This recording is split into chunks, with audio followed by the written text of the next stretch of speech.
వసంత కాలంలో కుహు కుహుల రాగంతో మృదు మధురోహలు మనసున నింపే కోయిల ఈ జ్యోతి మనిషిని నమ్మి మమతలు పంచే కోవెల ఈ జ్యోతి. మహాగణాధిపతయే నమః. నానావిధ పరిమళ పత్ర పుష్పాక్షదాంజలిం సమర్పయామి. అత్తయ్య, దేవుణ్ణి ఏం కోరుకున్నారు? ఏ సమస్య లేకుండా నీకు సుఖప్రసవం జరగాలని కోరుకున్నాను. నువ్వేం కోరుకున్నావు? పండంటి ఆడపిల్ల కావాలని కోరుకున్నాను. అదేంటి అలా కోరుకున్నావు? నాకు ఆడపిల్లలంటే చాలా ఇష్టం. జమీందారీ వంశంలో మన ఇష్టాలు చెల్లవు. అదేంటత్తయ్య?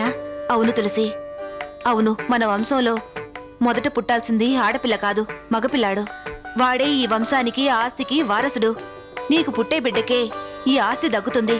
అందుకే ముందుగా మగపిల్లాడు పుట్టాలి. అదే మీ ఇష్టమైతే అలాగే జరుగుతుంది.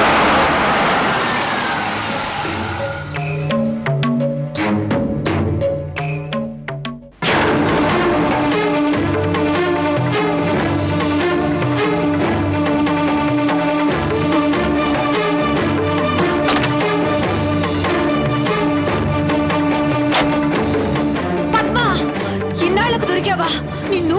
అత్తయ్య, ఇది గుడి. ఆవేశపడ్డం మంచిది కాదు. అల్లరైతే అందరూ చూస్తారు. పదండి వెళ్దాం. ఏమిటి అత్తా కోడళ్ళు గుడికొచ్చినట్టున్నారు? ఏమన్యోన్యత. పద్మా, చెయ్యాల్సినవన్నీ చేసి మళ్ళీ వెటకారం చేస్తున్నావా? నేనేం చేస్తానో నాకే తెలీదు. నా కళ్ళ ముందు ఉండొద్దు, వెళ్ళిపో. ఏమిటి ఆవేశపడుతున్నావు? ఆవేశం నీ ఆరోగ్యానికి మంచిది కాదు. ఇంక ఊరుకో. పద్మా, ఎప్పటికైనా నీ చావు నా చేతిలోనే ఉంది. ఆ సంగతి మర్చిపోకు. పగటికెళ్ళలు కనుకో. నన్ను చంపేవాడింతవరకు పుట్టలేదు. నీ చావు దగ్గర పడింది. అందుకే ఎప్పుడో మంటల్లో కాలి చచ్చిపోయావనుకున్న నువ్వు నా కంట పడ్డావు. నేను చావుతో పోరాడి బతికింది నీ చావు చూడడం కోసమే. అత్తయ్య, దాంతో మీకు మాట్లాడేందుకు? మనుషులతో మాట్లాడొచ్చు, జంతువుల భాషను అర్థం చేసుకోవచ్చు. మనిషి రూపంలో ఉన్న జంతువుతో ఎలా మాట్లాడగలం? రండి వెళ్దాం. తులసి, నువ్వు నీ వాళ్ళు కలిసిపోయారని మురిసిపోతున్నావేమో. నీ సంతోషం ఎంతో కాలం ఉండదు. మీలో ఒక్కరు కూడా మిగలకుండా చేస్తాను. చివరికి నీ కడుపులో ఉన్న బిడ్డతో సహా అందరినీ చంపేస్తాను. ఒసే, నువ్వు మనిషివా పశువా? పాప పుణ్యం తెలియని పసివాడి మీద కక్ష ఏమిటి? అవునులే, నీలాంటి గొడ్రాలికి పసిపిల్లల విలువేం తెలుస్తుంది. నువ్వు మనిషివి కాదు, దెయ్యానివి, పిశాచానివి. అత్తయ్య, ఆవేశపడద్దు, రండి వెళ్దాం. ఆవేశం కాదు తులసి. రేపో మాపో పురుడు పోసుకోకపోతున్న నిన్ను పట్టుకొని ఎన్ని మాటలు అంటోంది. అత్తయ్య, దాని పాపం అదే అనుభవిస్తుంది. రండి వెళ్దాం. ఆటో, ఆ పాపం.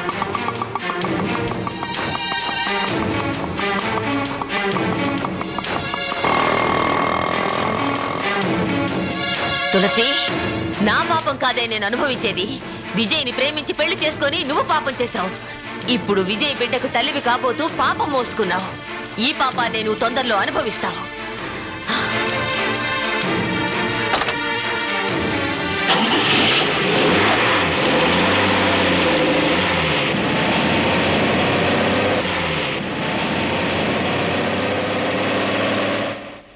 Now he's all right. Satyanarayana కోలుకున్నట్టే, ఇంటికి తీసుకెళ్ళిపోవచ్చు.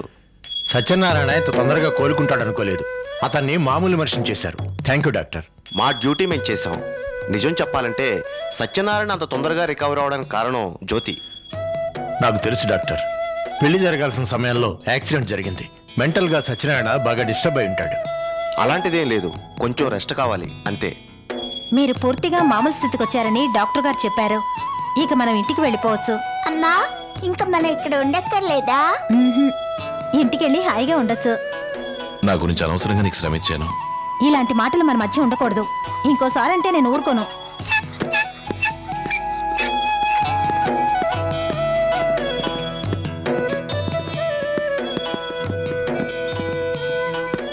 డాక్టర్ గారు చెప్పారు ఈవేళ ఇంటికి వెళ్ళిపోవచ్చుట. ఇంత తొందరగా సత్యనారాయణ హాస్పిటల్ డిశ్చార్జ్ అవుతున్నాడంటే దానికి కారణం నువ్వే జ్యోతి. పక్కనే ఉండి సేవలు చేసావు. సత్యనారాయణకి ధైర్యాన్ని ఇచ్చి మామూలు స్థితికి తీసుకొచ్చావు. నేను చేసింది ఏమీ లేదు ధర్మతేజ్ గారు. అలా అంటావేమిటమ్మా? పేషెంట్కు మందుల కన్నా మానసిక ధైర్యాన్నిచ్చి తోడుగా నిలబడే ఆత్మీయులే అండ. అప్పుడే తొందరగా కోలుకుంటారు. ఒక్కోసారి శుభకార్యం జరగడానికి కొన్ని అడ్డంకులు ఎదురవుతాయి. మీ ఇద్దరి పెళ్లి సవ్యంగా జరుగుతుంది. అందుకేనేమో సత్యనారాయణ ఇంత తొందరగా కోలుకున్నాడు. మీలాంటి వాళ్ళు మా పక్కనుండగా ఎవరికీ ఏమీ జరగదు. ఆయన కోలుకున్నారు, నాకంతే చాలు. మీరు మా పట్ల చూపుతున్న ప్రేమకు ఎలా కృతజ్ఞతలు చెప్పాలో తెలియడం లేదు. మన మధ్య థ్యాంక్స్ ఎందుకు సత్యనారాయణ? అయిన వాళ్ళ మధ్య అభిమానాలకు విలువ కట్టగలవా? ఇంటికి వెళ్ళాక తీరిగ్గా మాట్లాడుకుందాం. పదండి. రామ్మా.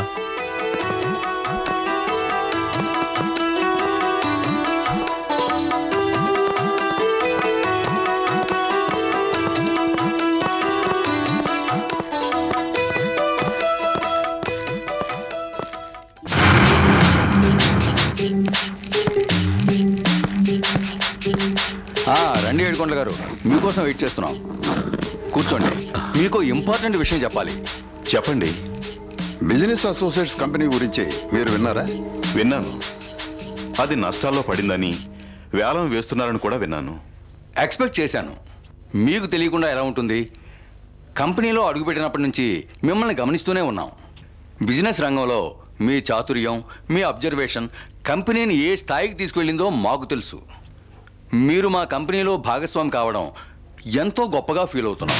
మీరు గొప్పగా ఫీల్ అవ్వాల్సినంత ఘనకార్యాలు నేనేం చేశాను? బిజినెస్ అసోసియేట్స్ కంపెనీకి పట్టిన గతి మాకు పట్టేదే. మీరు మాతో చేతులు గెలిపారు. పెద్ద పెద్ద కంపెనీలతో పోటీపడి మాకు అందమనుకున్న టెండర్లు అందేలా చేశారు. కంపెనీని ముందుకు తీసుకెళ్లారు. ఆర్థికంగా నిలదొక్కుని మళ్ళీ మన కంపెనీ పేరు మారుమరుగేలా చేశారు. నా పని నేను చేస్తున్నాను. అలా అనుకుంటే నేను కూడా మీకు ఎంతో రుణపడి ఉంటాను. ఎందుకు? ప్రాపర్టీస్ పోగొట్టుకుని ప్రొఫెషన్ని కాదనుకుని ఏం చెయ్యాలో తోచని పరిస్థితిలో నాకో ఉన్నత స్థానాన్నిచ్చి మళ్ళీ సొసైటీలో తలెత్తుకునేలా చేశారు. మాతో చేతులు కలపకపోయినా మీ తెలివితేటలతో మంచి హోదాలో ఉండేవారు. మీరు దొరకడం మా అదృష్టం. ఇది మేమంటున్న మాట కాదు, బిజినెస్ సర్కిల్ టాక్. అంతా టైము మన చేతుల్లో ఉంది. ఇప్పుడు మన కంపెనీకి ఇంకా మంచి రోజులు రాబోతున్నాయి అనిపిస్తోంది. బిజినెస్ అసోసియేట్స్ కంపెనీని వేలం వేస్తున్నారు. ఎంత డబ్బైనా పర్వాలేదు, అది మనకు దక్కాలి. నష్టాల్లో నడుస్తున్న ఆ కంపెనీని మీ తెలివితేటలతో పైకి తీసుకురావాలి. మీకు అప్పగించటం కాదు, నా తెలివితేటలు ఉపయోగించి నాకే దక్కేలా ప్లాన్ చేశాను. పార్ట్నర్షిప్లో నే ఎంత సాధించినా దక్కేది కొంతే. నేనే కంపెనీ ఓనర్ అయితే దాని లెవెలే వేరు. మీరు ఎలా ఫాలో అవ్వమంటే అలా ఫాలో అవుతాం. ఎన్ని కంపెనీలు పోటీపడ్డా బిజినెస్ అసోసియేట్స్ మన సొంతం కావాలి. మీరు చొరవ చూపించి గట్టిగా ప్రయత్నిస్తే అది అసాధ్యం కాదు. ఆ కంపెనీ మనకు దక్కితే మీ షేర్ 50%. 50% కాదు, 100% నాకే దక్కుతుంది. వేలం దగ్గర పడని. ఏమిటి అలా మౌనంగా ఉండిపోయారు? ఏమీ లేదు, మీరిక నిశ్చింతగా ఉండండి. బిజినెస్ అసోసియేట్స్ కంపెనీ మనదే. దాన్ని ఎలా సొంతం చేసుకోవాలో, ఎంత తక్కువ డబ్బుతో దాన్ని దక్కించుకోవాలో అని ఆలోచిస్తున్నాను.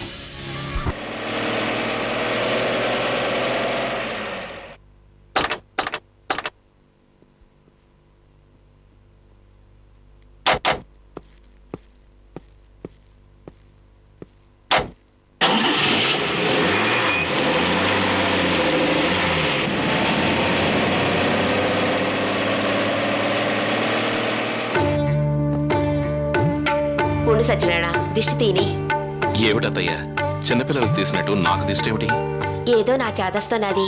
వయసులో పెద్దదాన్ని కదా, నాకు మీరెప్పుడు చిన్నపిల్లలే. ఉండు.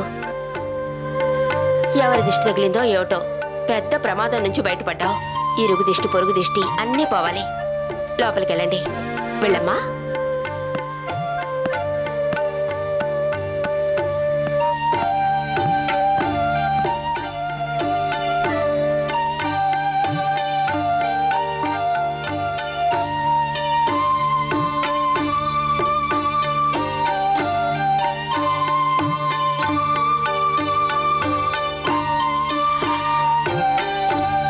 సత్య, నిర్మల గారు నీకు అత్త కాదు, అమ్మ. సత్యనారాయణ, నువ్వు క్షేమంగా ఇంటికి తిరిగి రావాలని ఎంతమంది దేవుళ్లకు మొక్కున్నానో తెలుసా? అత్తయ్య, నేను క్షేమంగా ఇంటికి రావడానికి కారణం ఎవరో తెలుసా? ఎవరు? జ్యోతి. అవునండి, సత్యనారాయణ ఆసుపత్రిలో ఉండగా జ్యోతి అతన్ని కంటికి రెప్పలా కాపాడింది. నర్సు కన్నా ఎక్కువగా సేవలు చేసింది. సత్యనారాయణ ఇంత తొందరగా కోలుకున్నాడంటే అందుకు కారణం జ్యోతి. చాలు, ఇక పొగడ్తలు ఆపుతారా? ఉన్నమాట చెబితే ఇలా అంటుంది. సత్యనారాయణ, డాక్టర్ గారు ఏమన్నారో నువ్వు చెప్పు. వాడు చేసిన వైద్యం కన్నా జ్యోతి చేసిన సేవల వల్లే నేను తొందరగా కోలుకున్నానట. డాక్టర్లు అలాగే అంటారు, అవన్నీ నమ్ముతావా? అలా అనొద్దు జ్యోతి. సత్యనారాయణకి నువ్వెంత సేవ చేసావో నేను స్వయంగా చూశాను. ఓ రోజు నేను వాంతి చేసుకుంటే తను దోసిలి పట్టింది. ఏ సంబంధం లేకపోయినా ఎన్నో జన్మల బంధం ఉన్నట్టు నాకు ఎంతో సేవ చేసింది. జ్యోతి, యూర్ రియలీ గ్రేట్. మీరు ఇలా పొగిడితే నేను మీతో మాట్లాడను. డాడీ, అమ్మ కోపం వచ్చినట్టుగా ఉంది. అమ్మకి కోపం వచ్చినా అది చల్లగా మంచులా ఉంటుంది. అవును సత్యనారాయణ, మన ఇంట్లో చల్లని వెన్నెల కురిసే కార్తీక పూర్ణమి జ్యోతి. ఏమిటండి మీరు కూడాను? అమ్మమ్మ, అమ్మను ఇంకెక్కడికి పంపొద్దు, ఇక్కడే ఉంచేసుకుందాం. దేవుడు చల్లగా చూసి పెళ్ళై ఆ 3 ముళ్ళు పడితే అమ్మ ఎప్పుడూ ఇక్కడే ఉంటుంది. ఇంతకీ అమ్మ పెళ్ళెప్పుడు? సత్యనారాయణ, వినాయకుడికి పెళ్లికి 1000 విఘ్నాలు అన్నట్టు నీకు జ్యోతికి పెళ్లి అనగానే ఏవో అవాంతరాలు వస్తూనే ఉన్నాయి. ఎన్ని అవాంతరాలు వచ్చినా మా పెళ్లి ఆగదు. ఈ పెళ్లికి ఎన్ని ఆటంకాలు ఏర్పడుతున్నాయంటే ఈ పెళ్లి తప్పకుండా జరిగి తీరుతుంది. సత్యనారాయణకు జ్యోతికి పెళ్లి అయితే వీళ్ళు మేడ్ ఫర్ ఈచ్ అదర్ మాత్రమే కాదు, మెసేజ్ ఫర్ ఆల్ అదర్స్ లా ఉంటారు. సత్యనారాయణ, నువ్వు రెస్ట్ తీసుకో, నేను మళ్ళీ కలుస్తాను. అలాగే సార్, పదండి.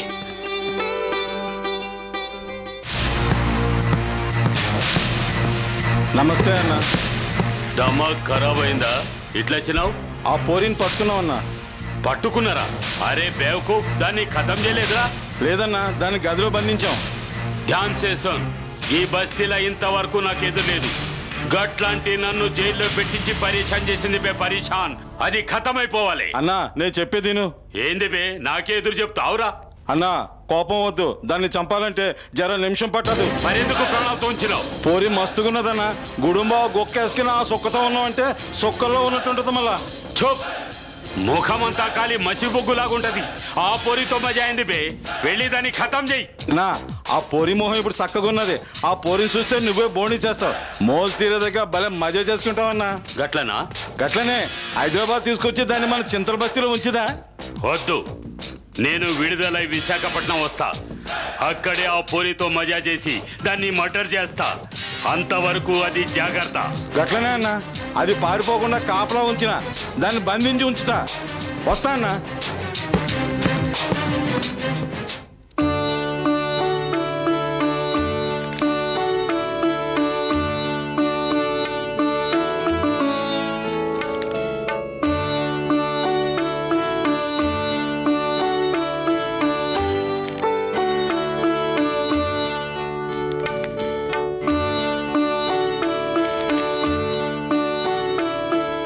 అమ్మగారు, పాలు తాగండి.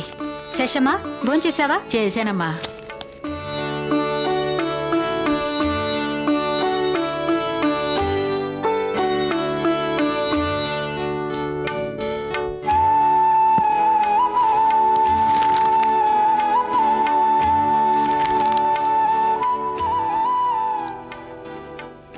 ఏంటి శేషమ్మా? 4 రోజులు సెలవు కావాలమ్మా. ఏమిటి 4 రోజులు సెలవు కావాలా? నువ్వేమన్నా గవర్నర్ అనుకున్నావా, కలెక్టర్ అనుకున్నావా? ఎప్పుడు పడితే అప్పుడు సెలవు పెట్టడానికి ఇదేమి నీ సొంత దివాణం కాదు.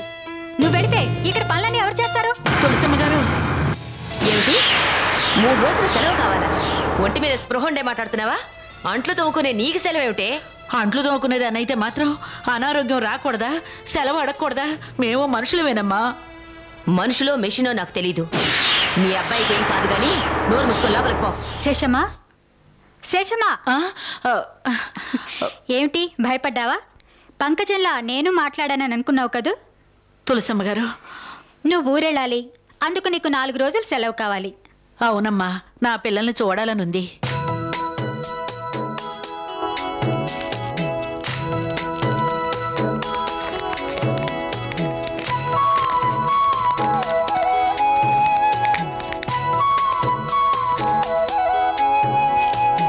శేషమ్మా, 4 రోజులు కాదు, వారం రోజులు సెలవు తీసుకో. హాయిగా నీ పిల్లలతో గడుపు. ఈ డబ్బుతో నీ పిల్లలకి ఏమన్నా తీసుకెళ్ళు. అమ్మగారు, వద్దమ్మా. తీసుకో. పిల్లల్ని చూడాలని బెంగొచ్చింది, కానీ మిమ్మల్ని ఇలా వదిలేళ్ళాలంటే బాధగా ఉందమ్మా. శేషమ్మా, ఇప్పుడు నాకే లోటు లేదు. ప్రాణంలా చూసుకునే భర్త, అమ్మను మరిపించే అత్తయ్య ఉన్నారు. ఇక నాకే భయం లేదు. నా గురించి ఆలోచించకుండా సంతోషంగా వెళ్ళిరా. అలాగేనమ్మా.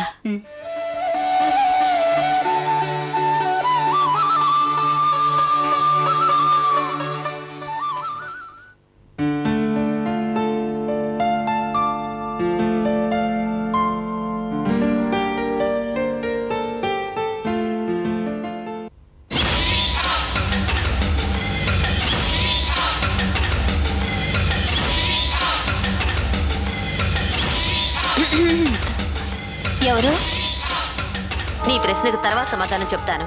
ముందు నువ్వెవరో చెప్పు. అది కాదు, ఇది మా ఇల్లు. ఏ మీ ఇంటికొచ్చి నీ పేరు అడగకూడదా? అడగొచ్చు, కానీ మీరు జనాభా లెక్కలు వేసే వాళ్ళలాగా లేరు, ఫ్యామిలీ ప్లానింగ్ ప్రచారకుల్లాగా లేరు.